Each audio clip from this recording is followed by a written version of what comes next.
Welcome, we're joined from LA by Rich Elmoyan. We'll be discussing the cyber war as well as other topics. Rich, thank you very much for your time. Thank you for having me. So to start off, you have a very active page on social media, and you did have a very active page on social media as well, but unfortunately your page was hacked.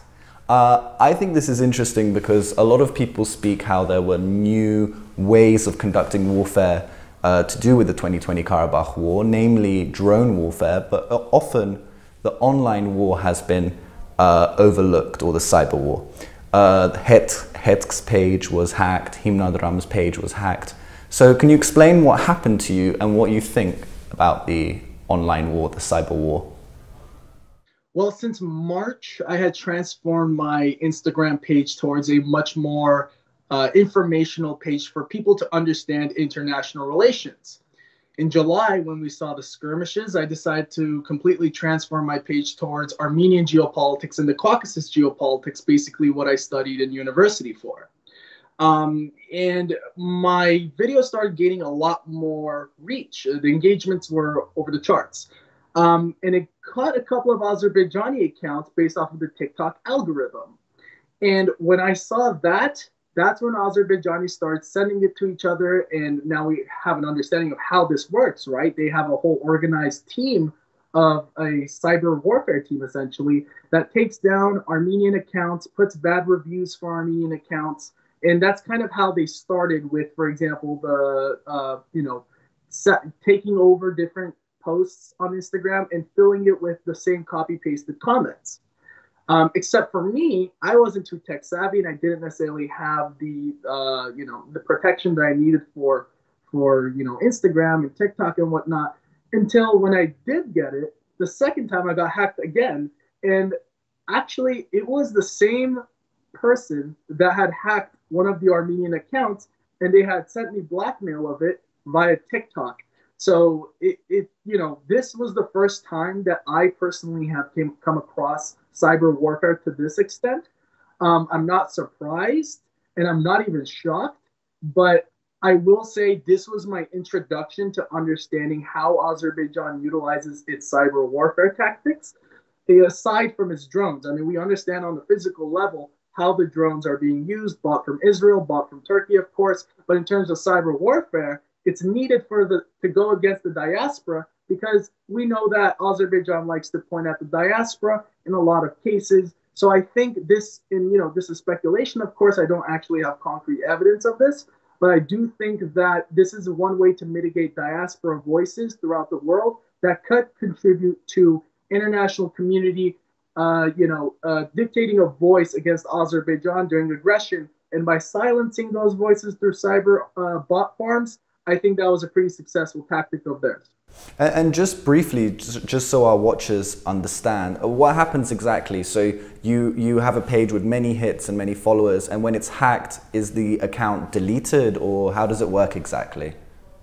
So there's a couple of ways that you can connect your account. It can be via phone number, or it can be via email, right? So my first time was via my phone number. And then once I tried logging in, I couldn't log in. It was just saying, hey, and then you get a text message where it says, here's your new, account, like whatever it is. And then you have to click it, and it opens up a new tab, and essentially it's supposed to take you to Instagram. Once you click that tab, doesn't do it. It's the same phone number, by the way, that the actual Instagram uses. But it comes in with a different link that, unless you're really paying attention, you won't notice. And it was my first time. I hadn't noticed. Rookie, I learned. But essentially, that's the form. They either take your phone number or your email password, your email information, and then they guess your password through taking in information from different areas. And of course, someone with much more, that's much more tech savvy can explain this from a closer perspective. But that's kind of how it happens. Overnight, it just kind of goes poof, and you have to start all over. And I'd also like to ask about geopolitics and the country you live in, the United States. How did you see the United States' role in the 2020 Karabakh war, and what did you think of the media coverage of the war in the US? Yeah, so the United States, we all know, co-chair of the OSCE Minsk group with France, US, and Russia. Of course, in the 1990s, when the United States opted in to be a co-chair member, it had different interests. The Soviet Union had just collapsed, and Russia was basically the global power during the Cold War and no longer anymore. So they were interested to see the sphere of influence that Russia had and basically wanted to have a say in ultimate settlements. So the United States since 9/11, and I'm going to generalize saying since 9/11, has been pretty disengaged with the Caucasus overall. That's not to say that, you know, the United States didn't regain its interest in Georgia in 2008. However, it never really took off, given that it's still Russia's backyard. The U.S. lost an important opportunity in the 2020, you know, in the ceasefire deals, given that it was broken very easily when it was brokered by Trump. But Trump's foreign policy is pretty hands-off. He focuses more on domestic, more so than foreign, pulls out of various institutions and organizations on the outside level, and is more so focused on internal. So I wasn't surprised to see the United States, especially during the election year, which is very important, during COVID-19, which is tough, tight, and tough for any country that is a co-chair in this time. But that's when you see the media coverage also being very pedestrian-like. I was one of the people at the Hollywood protest right in front of CNN. And we just simply wanted to receive some kind of media coverage that covers it. I mean, it's an international political news source. Why is Armenia not getting the coverage it deserves, similar to the late 1980s and the early 1990s when Armenia declared independence? There's various news coverages on when Armenia declared independence. So why are we not getting it during the time of Azerbaijani aggression? And that's when we started noticing as diaspora members that the public relations firms purchased by Azerbaijan and Turkey were specifically in these areas to write op-eds and different kind of news articles on very famous magazines, very famous newspapers. So again, I'm not surprised, nor am I shocked, but more so disappointed. But at the same time, Turkey and Azerbaijan totally knew what they were doing in 2020, given that it was the lowest amount of time. It was the lowest time for transnationalism to operate, and that is the perfect time for Turkey and Azerbaijan to capitalize. Mm. And of course, in January, Joe Biden will be inaugurated President of the United States. Before the election, his campaign did release a position paper saying that under a Biden-Harris administration, the genocide will be recognized, security assistance to Azerbaijan will be reviewed, demining aid will be reinstated. I want to understand what you think about this, and do you think that a Biden presidency would be favorable for Armenia? Every vote counted in this election. And, given the Armenian-American diaspora, the Armenian-Americans are pretty stuck in between, right? Half could be Republic, half could be Democrat. I truly think that those statements were simply to gather votes, similar to how Trump had the thumbs up for the Armenian protesters in the Trump rally. So I don't take those words very seriously, given that, especially that, the Biden administration most likely will be an ally to its NATO ally. I mean, it's by all means, every president that comes in the United States of America has shown some support for the Armenians, of course, given that Armenians do have a strong presence in Los Angeles, Hollywood, areas where media is, important. But it doesn't necessarily mean that Biden will capitalize on the same promise that Obama had made prior to his administration, where he did use the word genocide. So I'm not really too concerned, nor am I really happy about Biden in terms of his approach. And it seemed like it was a political opportunism for Joe Biden in this case. And I'm also interested, especially from a US perspective, what do you think about Russia's role in all of this? A lot of people think that Russia has completely secured its interests and influence in the South Caucasus now. And many in Armenia are happy about this, and others are very concerned about this. So I'm interested what you think. Well, I should mention that my focus in my studies is Russian geopolitics and the Caucasus specifically.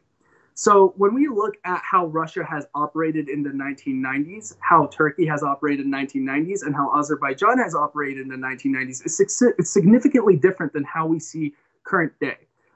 Turkey was not as strong as it was in the 1990s. Azerbaijan definitely wasn't in the 1990s. And Russia had its own share of issues as well, especially with the wars that it was experiencing in Russia at the time. So Russia, throughout the 2000s, it went through an economic rejuvenation. It stands up as a global power once more under Vladimir Putin. Of course, that changes as it has much more of ambitious approaches towards its foreign policy. So seeing Russia react to the 2018 Velvet Revolution without any issue was actually pretty surprising to me.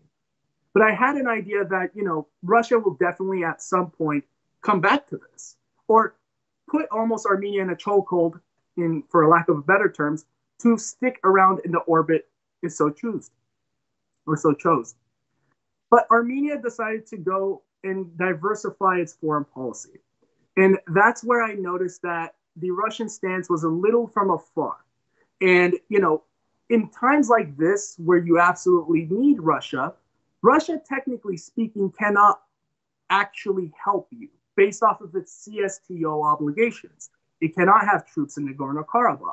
So the outcome of this entire situation, where the trilateral agreement basically ignores Turkish ambitions, it listens to Azerbaijani needs, but it implements Russian peacekeepers there, which is probably the only positive for the ethnic Armenians in Artsakh and for the Armenians inside of Armenia, given that you just lost one of the most mountainous terrains, Karbachar area, which was your significant buffer to Azerbaijan by connecting you Artsakh and Armenia. Now, with the Russian peacekeepers, that brings a separate situation where the Azerbaijanis will most likely won't touch those soldiers. I'm not going to call them peacekeepers. I'm going to call them soldiers. Eric Hakopian has a great bit on it, which thanks to you guys. But overall, what I think of Russia's role, if there was any question in 2008 when Russia basically occupied Abkhazia and South Ossetia inside of Georgia, it basically did the checkmate that Russia is officially in the South Caucasus with its peacekeepers / special forces in the Nagorno-Karabakh area while monitoring what Turkey wanted, access to the Caspian Sea. And finally, briefly, if you would, I want to commend you that you've taken such an active role online and been on the front, really, in terms of the online war. What is your message to diaspora and Armenians especially that want to help but don't know how exactly? What would your messaging be to them? Change where you're getting your news outlets. You know, the diasporans have from or to CivilNet. Huh? From or to CivilNet. Oh, from CivilNet, of course, dude. What I mean by that is to understand, to get your information and research from those who actually research. Meaning that gentlemen like Eric Hakopian, gentlemen like Richard Giragossi, gentlemen like Gerard Mubaridian, just to mention a few, give a great understanding about what Armenia needs in terms of its geopolitical circumstances as a landlocked country. Because when Armenians abroad get to look at this issue, it's very emotional. At times, it's memories. It's not a physical environment that you're located in. Therefore, a lot of the X's and O's that you put together isn't necessarily real time, and it's not based off of the economy, the geographic location. For example, the bilateral relations in the neighborhood, the unilateral relations, whatever it may be. So one thing I would advise the diaspora is to learn where they're getting their sources from, to further understand Armenian geopolitics, and to move to Armenia if they can, if not start a business. That's my plan at the end of the day. So, I mean, who knows? I mean, my plan is to ultimately get there too, just like you, Leo. All right then. Well, thank you very much for your time, Rich. Thank you, gentlemen. Have a good one. And thank you for joining us on CivilNet.